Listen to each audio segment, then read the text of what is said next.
কি দাদা, সব ভালো আছো তো? হ্যাঁ, তোমাদেরই বলছি। ভাবছো দুপুরবেলা বসে বসে কি করছি? কি আর করবো দাদা, চাকরি একটা ছিল, সরকারি চাকরি, তাও গেছে। তাই এই দুপুরবেলা বসে আছি, কাজ তো নাই। আগে খেটে খুটে চলতো ভালো, মোটামুটি চলে যাচ্ছিল সংসার। কিন্তু দাদা দুঃখের কথা কি বলবো, বউটার নিয়ে আর পারা যায় না। বউটা বললো, দেখো তুমি শিক্ষিত ছেলে, এইভাবে খাটাখাটনি করে এই 2-4 পয়সায় কি হবে? তার থেকে আমার কথা শোনো, সরকারি কাজের ব্যবস্থা করো। তা আমি বললুম, কাজ? তাও আবার সরকারি? এই বাজারে কোথায় পাবো? কে দেবে সরকারি কাজ? বলে কি, কেন এখন তো চাকরি ফেউ ফেউ করে ঘুরে বেড়াচ্ছে নাকি, চারদিকে নাকি গড়াগড়ি খাচ্ছে। ও দাদা রে, চোখে দেখতে পাই না, একটা কাজ খুঁজে পাই না, আর ও সরকারি কাজ নাকি গড়াগড়ি হতে দেখতে পাচ্ছে। বল, মাথা কতটা গরম হয় একবার বল। জিজ্ঞেস করলুম, বল কোথায় তোর সরকারি কাজ?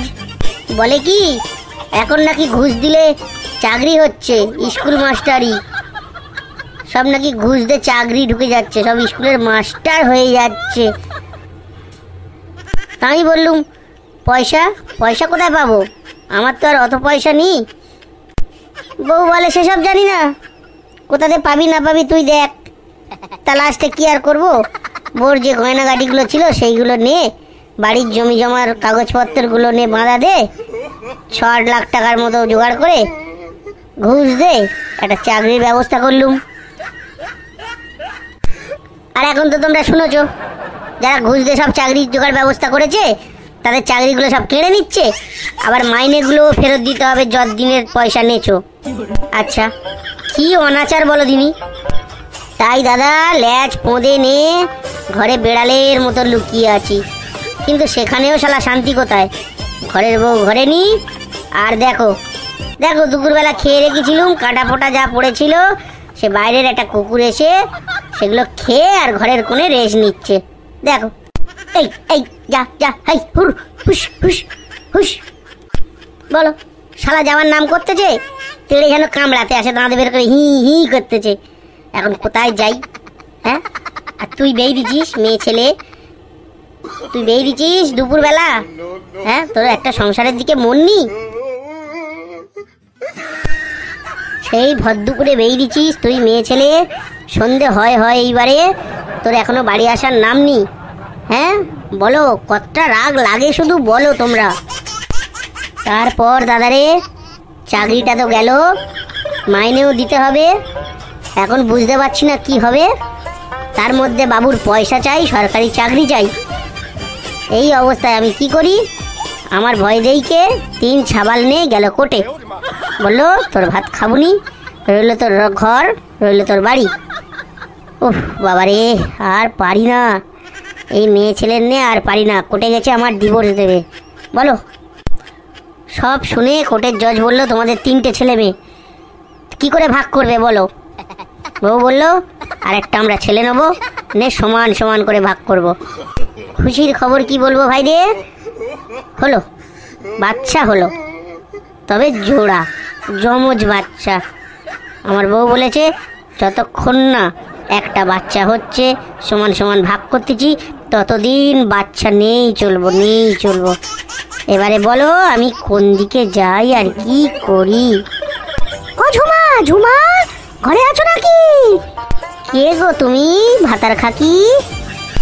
এই, মুখ সামলে কথা বলবে, আমি আশা দিদিমণি। ও আশা দিদিমণি, আরে দাঁড়াও দাঁড়াও, আসছি আসছি। ও দিদিমণি, কি হয়েছে বলো, ডাকছো কেন বলো?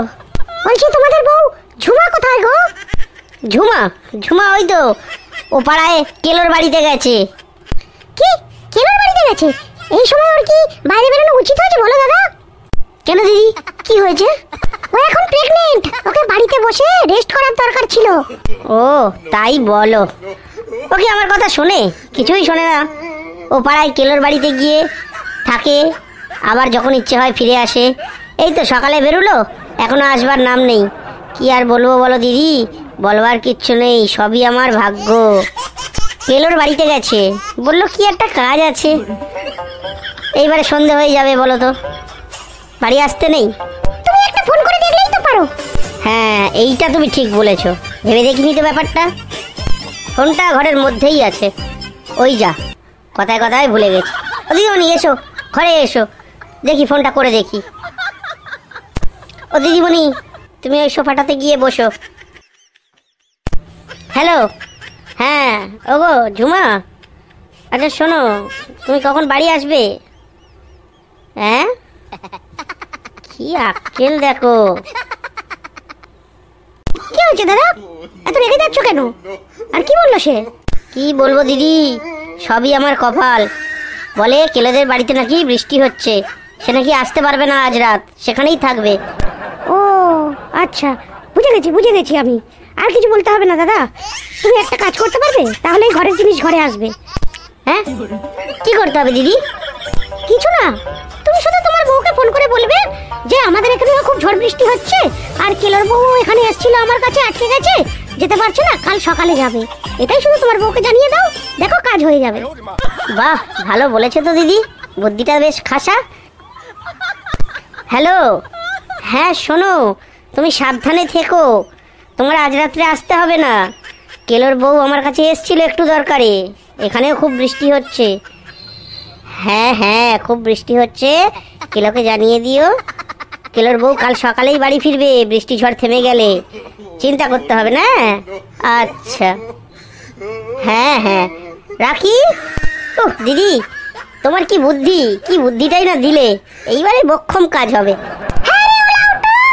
এখন এখানে বৃষ্টি হচ্ছে, আমি কিচ্ছু জানি না ভেবেছিস, কিছু বুঝি না ভেবেছিস?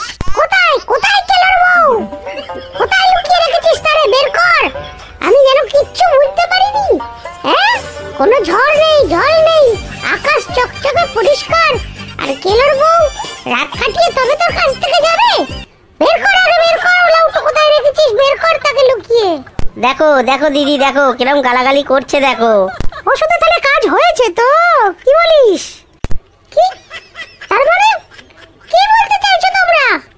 তার মানে আমরা বলতে চাইছি, এখানে যদি বৃষ্টি না হয়, ও পাড়ায় কেলোর বাড়ি কি করে এত বৃষ্টি হয়? না মানে, মানে আমরা সবই বুঝি, বুঝলে? তুই এখনো বুঝলি না? তুই 5.5 সাবালের মা, বাইরে বাইরে ঘুরবি, আর আমার ডিভোর্স দিবি, তোর জোড়া বাচ্চা হচ্ছে, তুই বাইরে যাচ্ছিস কেন? বাড়ি থাকতে নেই? তোর ডিভোর্স দিতে হবে না, তুই ঘরে থাক আর খা, বুঝলি?